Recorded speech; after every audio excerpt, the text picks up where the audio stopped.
Hello guys, welcome back to my channel study with Chamoli.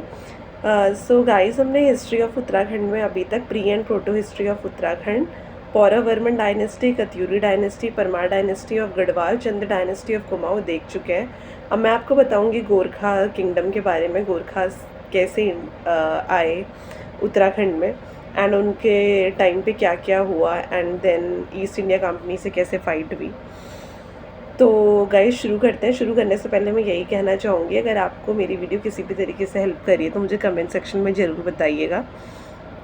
Also अगर आपने मुझे अभी तक टेलीग्राम पे फॉलो नहीं किया है तो गाइस फॉलो कर लीजिए, क्योंकि मैं अपने नोट्स वहाँ पे शेयर करती हूँ। ठीक है गाइस, तो देखते हैं गोरखास कैसे आए। तो सबसे पहले उनका इन्वेजन देखेंगे हम कि कैसे हुआ उत्तराखंड में। तो हस्तीलाल चौतरिया, मतलब ऐसे था कि देखो नेपाल में राजा का शासन चलता था बहुत टाइम तक, इनफैक्ट 2007-8 तक भी।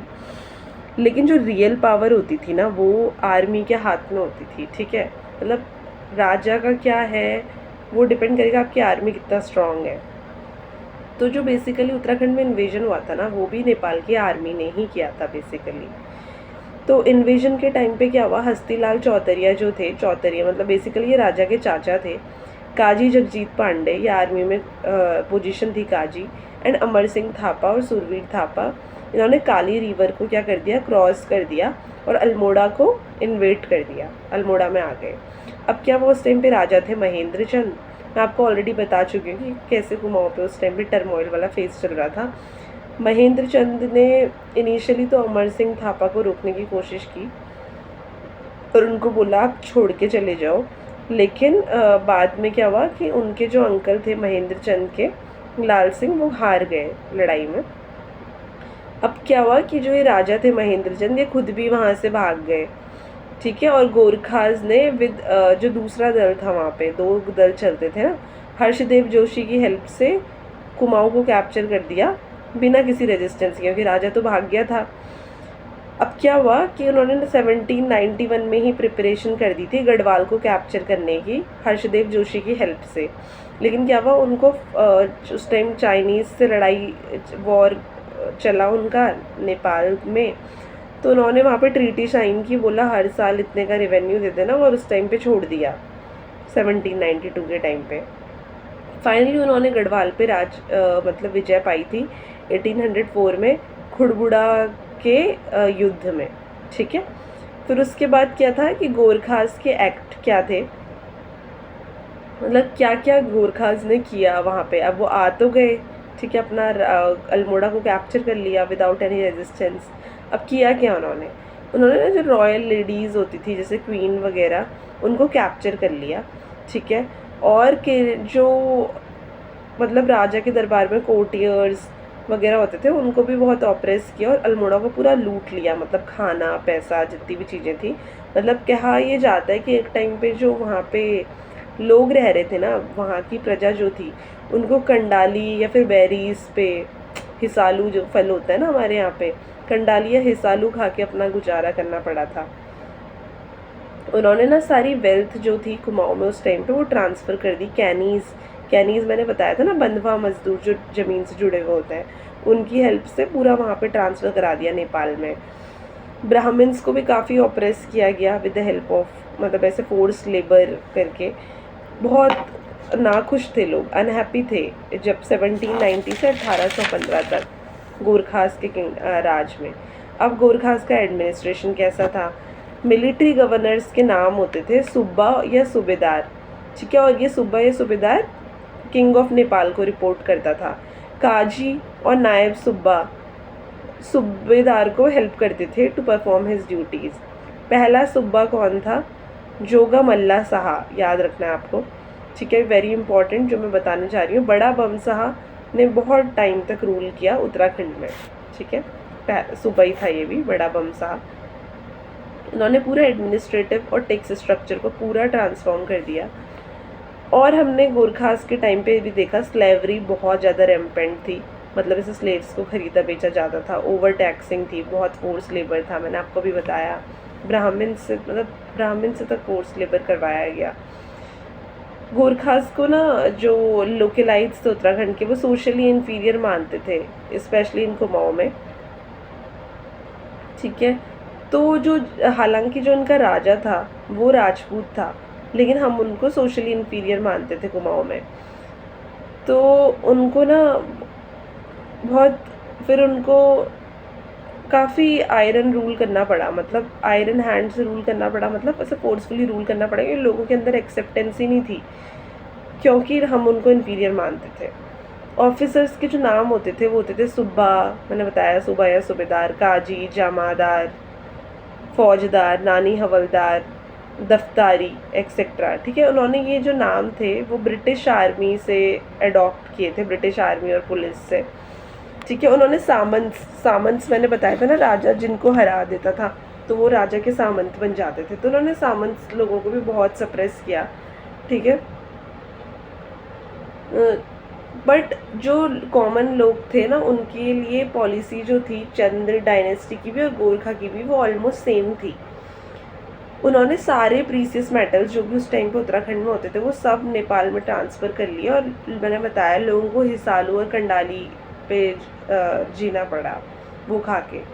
ये हस्तीलाल चौतरिया जो ये राजा के चाचा थे, अंकल थे, ये वापस रिटर्न हो गए। अमर सिंह सप्रेस्ड रिवोल्ट्स, इन्होंने अमर सिंह थापा जो थे उन्होंने रिवोल्ट्स को सप्रेस किया और ऑर्गेनाइज किया एडमिनिस्ट्रेशन को with the help of Jagjit Pande और सुरवीर थापा। इन्होंने कैश रेवेन्यू लिया फार्मर्स से। ठीक है, सर्विस फ्रॉम आर्टिशंस कॉल्ड कामीज, इन्होंने अपनी सर्विसेज ली आर्टिशन से, और नॉन पेमेंट में तो कुछ पे नहीं करते थे और उनको स्लेव्स की तरह बेच देते थे बुंदेलखंड वाले रीजन में। ठीक है, या फिर उनको नेपाल ले जाते थे और नेपाल में उनको खसिया या कथुआ के नाम से जानते थे। अब जुडिशियल सिस्टम कैसा था गोरखास के टाइम पे, अभी मैं आपको बताऊंगी तो आपको बहुत हंसी आएगी, बहुत ही अजीब तरीके से था। तो जो दो लोगों में विवाद होता था दोनों को कोर्ट में बुलाया जाता था और एग्जामिन किया जाता था। अगर डाउट होता था किसी स्टेटमेंट में तो पार्ट ऑफ महाभारत हरिवंश की कसम खिलाई जाती थी उनके सर पे रख के। ठीक है, ये ब्रिटिश रूल तक भी चला। ठीक है, और भगवान जो डिटीज़ ऑफ जस्टिस होते थे उनके नाम पे काफ़ी कुछ पूछा जाता था और डिसीजंस लिए जाते थे। गोलू, कुटगारी, गढ़देवी, इनको डिटीज़ ऑफ जस्टिस बोलते हैं उत्तराखंड में। ठीक है, अगर कुछ डिसाइड नहीं हो रहा तो दिव्य या दीप का यूज़ करते थे, कुछ कॉमन टाइप के दीप में जो आपको बताना चाहूँगी। 3 दीप्स आर वेरी इंपॉर्टेंट जो गोरखास के टाइम पे चलते थे। एक था गोला दीप, तो मतलब ये करते थे हाथ में एकदम गरम आयरन रॉड पकड़ के दोनों पार्टीज जिनके बीच में विवाद है उसको चलना होता था काफ़ी लंबे डिस्टेंस, तो जिसका हाथ जल गया मतलब वो झूठ बोल रहा है, जिसका हाथ नहीं जला मतलब वो झूठ नहीं बोल रहा है, ऐसे डिसाइड होता था। कढ़ाई दीप, एकदम कढ़ाई में गरम तेल पे उसका हाथ रखा जाता था। ठीक है, और जिसका हाथ जल गया मतलब वो झूठ बोल रहा है, नहीं जला मतलब झूठ नहीं बोल रहा है, ऐसे डिसाइड किया जाता था। तराजू दीप, ठीक है, stones used and wait difference used, मतलब स्टोन्स को ऐसे नापा जाता था तराजू में और फिर देखा जाता था। ठीक है, एक था बॉन कटी हरिया का दीप, दोनों पार्टीज के बच्चों को जिनको तैरना भी नहीं आता से पानी में छोड़ दिया जाता था, जो डूब गया मतलब झूठ बोल रहा है, जो नहीं डूबा मतलब झूठ नहीं बोल रहा है, ऐसे डिसाइड होती थी चीज़ें। फिर क्राइम्स एंड पनिशमेंट कैसे थे, इनका बेसिकली पर्पस तो था अपना रेवेन्यू बनाना। ठीक है, तो इन्होंने क्या किया, इन्होंने वुमेन मतलब जो औरतें होती थी उनको छत में आने से ही मना कर दिया कि क्राइम बढ़ रहे हैं अगर औरतें छत में आ रही हैं, ऐसा बोल के। ठीक है, जो मतलब जिसका जो क्राइम में एक्यूज पाया गया तो उससे पैसे मानते थे, कैपिटल पनिशमेंट। ठीक है, तो और उनकी प्रॉपर्टी भी सीज कर देते थे। इनके टाइम पे काफ़ी ड्रैकोनियन पनिशमेंट चलती थी। ड्रैकोनियन पनिशमेंट मतलब वर्ड रोम से आया है, मतलब रोम में उस टाइम बहुत खतरनाक ड्रैकोनियन पनिशमेंट चलती थी, मतलब हाथ वाथ काट देते थे, पैर काट देते थे। और इनके टाइम पे ऐसे था इनफाइडेलिटी टू स्पाउस, मतलब अगर किसी ने अपने पार्टनर को धोखा दिया है तो उनके लिए बहुत खतरनाक पनिशमेंट थी। जैसे आदमी को तो मार दिया जाता था, मैन किल्ड, और वुमेन की नाक काट दी जाती थी। अगर किसी ने सुसाइड भी कर दिया तो उनकी फैमिली से फाइन पड़ेगा, मतलब वही ना, प्राइमरी ऑब्जेक्टिव वही था, रेवेन्यू कलेक्ट करना। अब क्या था कि किसी हस्बैंड को अगर धोखा मिला है, इनफाइडेलिटी के टाइम पे उसने अगर अपनी वुमेन को मार दिया तो उसके लिए कोई पनिशमेंट नहीं थी, ठीक है। अब इनकी आर्मी के बारे में बात कर लें तो 2 फैक्शन थे, एक तो किंग फैमिली वही चौतरिया वाली है, दूसरा थापा, ठीक है। तो आर्मी ज़्यादा इम्पोर्टेंट थी गोरखास के टाइम पे। तो Nar Bhupal Shah, Prithvi Narayan Shah, Ran Bahadur Shah and Chautariya had made a little Gorkha kingdom. इन्होंने अलग से अपना लिटिल गोरखा किंगडम बना दिया इंटू एम्पायर काली और मेची रिवर के बीच में, ठीक है। After Kumaon Garhwal and Kangra their boundaries touch the kingdom of. Kumaon Garhwal और कांगड़ा की बाउंड्री को तो टच कर ही रही थी, इनकी बाउंड्री महाराजा रंजीत सिंह के उसको भी टच कर रही थी, राज्य को। इन्होंने तिब्बत और चाइना के साथ लड़ाई लड़ी, सिक्किम और मुरांग को दिया ट्रिब्यूटरीज एंड कैप्चर्ड। इन्होंने ईस्ट इंडिया कंपनी के एरियाज़ को भी कैप्चर किया। इनकी आर्मी में सारे कास्ट के लोग थे, ठीक है। तो ये ना बेसिकली गोरखास बहुत वो माने जाते थे, अपने डिसिप्लिन और ब्रेवरी के लिए इनकी चर्चा थी। तो इन्होंने अपने जो पोस्ट थी इनकी आर्मी में वो इंग्लिश से ही कॉपी किए हैं, कर्नल, मेजर, कैप्टन, सूबेदार, फौजदार, सरदार, काजी, हवलदार, ठीक है। तो रोटेशन होता था सोल्जर्स का, जो आज तक चल रहा है। मतलब ऐसा होता है ना कि 7-8 महीने फौजी लोग सरहद पे रहते हैं और 2-3 महीने छुट्टी मिलती है उनको। तो जो ड्यूटी पे सोल्जर्स रहते थे उनको जगरिया या जक्चा बोलते थे, और जो लीव पर है उनको धकरिया धक्चा बोलते थे, ठीक है। अब इंग्लिश ने उनको अपनी आर्मी में रखना शुरू कर दिया, उनको बेटर पे देके, क्योंकि वो बहुत इफ़ेक्टिव थे और ब्रेव थे, अपनी ब्रेवरी के लिए फेमस थे। और इनकी आर्मी में जो इनकी वेपन यूज़ होता था दैट इज़ खुकरी, चाकू होता है एक टाइप का, ठीक है। अब हम देखेंगे टैक्स पॉलिसी कैसी थी। कुछ न्यू टैक्स आए इनके टाइम पे। कुसाई लैंडेड ब्राह्मण्स पे लगाए इन्होंने। पुनगाड़ी लैंड रेवेन्यू, ठीक है। पुनगाड़ी जो उनके पास लैंड रेवेन्यू आता था, इससे सोल्जर्स की सैलरी पे करते थे। सलामी मतलब नजराना, ठीक है। टीका भेंट जो आज भी चलता है, ठीक है, ऐसे शादी ब्याह के टाइम पे जो पैसा। तिमारी ये मिलिट्री ऑफिसर्स को देते थे फिक्स रेट पे। पगड़ी प्रॉपर्टी वाले ट्रांजेक्शन्स पे। पगड़ी आज भी बोलते हैं ना, जैसे एडवांस दे दिया को बोलते हैं हम, ऐसे हम पगड़ी दे दी, ठीक है। प्रॉपर्टी ट्रांजेक्शन्स पे होता था। मांग ये हर यंग मैन से 1 रुपये कलेक्ट किया जाता था। मिजहारी आर्टिशंस और ब्राह्मण से जो जागर करते थे, ठीक है। मारो फ्रॉम चाइल्डलेस पर्सन, ठीक है, जिनके बच्चे नहीं होते थे उनकी प्रॉपर्टी वो ले लेते थे, ठीक है, मारो। जन्या सुन्या for information about tax liability, और जो टैक्स नहीं देगा उसको स्लेव्स की तरह बेच देते थे, ठीक है। रहता जो लोग अपनी लैंड छोड़ के भाग जाते थे।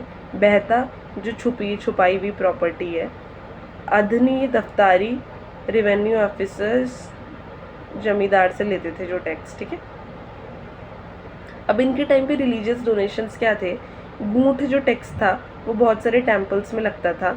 लैंड इन मैनी टेम्पल्स, गूंठ ये भेंट कर देते थे ना। सदावत्स मतलब लंगर सॉर्ट ऑफ, ये इंपॉर्टेंट जगहों पे चलाते थे, केदारनाथ, जागेश्वर, बद्रीनाथ। बालेश्वर टेम्पल महावीर थापा ने रिपेयर किया है, चंपावत वाला, ठीक है। हमारी जो कल्चरल और रिलीजियस प्रैक्टिसेस थी वो गोरखास से अलग थी थोड़ा, ठीक है। लेकिन उन्होंने हमारे रिलीजन की वो की मतलब रिस्पेक्ट किया है रिलीजन को, ठीक है। सोसाइटी इनके टाइम पे थोड़ी लेस फ्रेगमेंटेड थी, ठीक है। लोग separated from the locals, like buffalo meet and pork, ये बफेलो मीट और पोर्क वगैरह खाते थे। गोरखाली लैंग्वेज यूज़ होती थी इनके एडमिनिस्ट्रेशन में।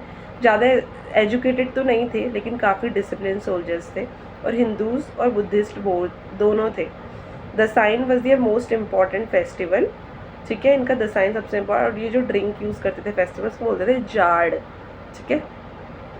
तो बस यही था गाइज़। तो गाइज़ अगर आपको मेरी वीडियो अच्छी लग रही हो तो प्लीज़ मुझे कमेंट सेक्शन में ज़रूर बताइएगा। Bye bye guys, have a nice day.